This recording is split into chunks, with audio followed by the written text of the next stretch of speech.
It's been 7 months since our wedding.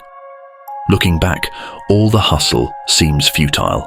We've long passed the excitement of marriage and reached a point where we can barely stand each other inside the house. Our elders often say you can't really know someone until you've lived under the same roof. We do have a beautiful story of how we met.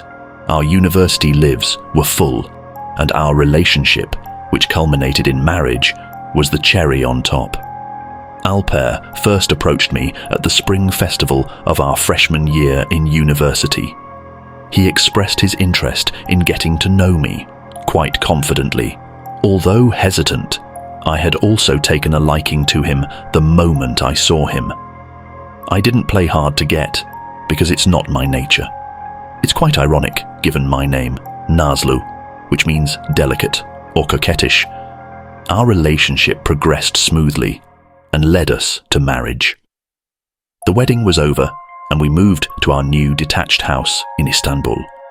Our wedding was in August 2009. The passing days and endless arguments over trivial matters had worn both of us down over the course of 7 months. Of course, marriage isn't like dating. In fact, when things aren't going well, one shouldn't force it. I understood the reality of this after the incident I'm about to describe. It turns out, seemingly minor arguments can lead to much bigger problems in the future. It was the first week of February. Since both of us worked, we were getting ready to go to work early in the morning, as usual.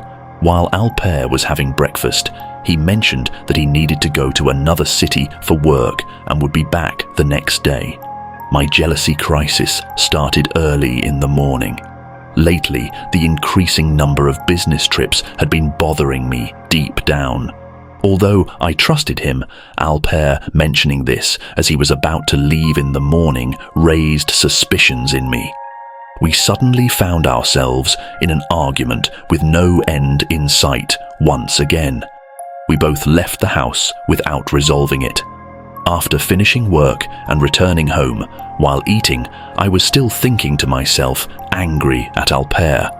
He had sent messages saying, "I'm fine, don't worry, I'll be back in the morning." But I hadn't replied at all.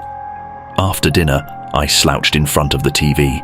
I was so exhausted that I didn't even have the energy to go to bed.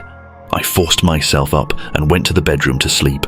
As soon as I laid my head on the pillow, I fell asleep.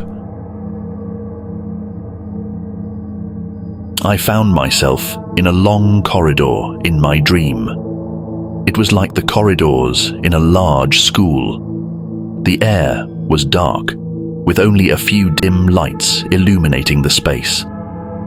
I was at the beginning of the corridor. As I walked down the corridor to find the exit, a child standing in front of a door resembling a classroom door noticed me. Just as I was about to ask him where the exit was, the child was so frightened of me that he ran away in a panic and disappeared into the dark corridor. Trying not to dwell on it and ignoring the slight shiver in my spine, I continued walking. Further ahead, I saw 3 people who were probably teachers.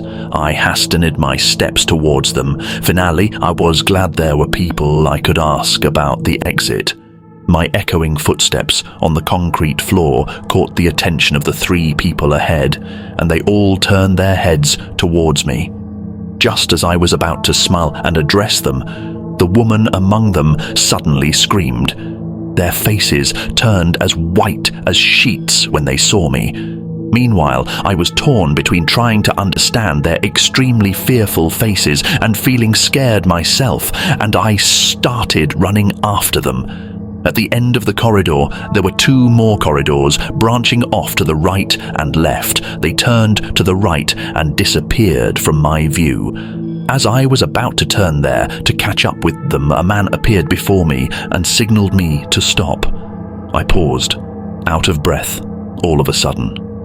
With a very friendly smile, the man leaned in and whispered in my ear, "Do you know that your husband is not out of town?"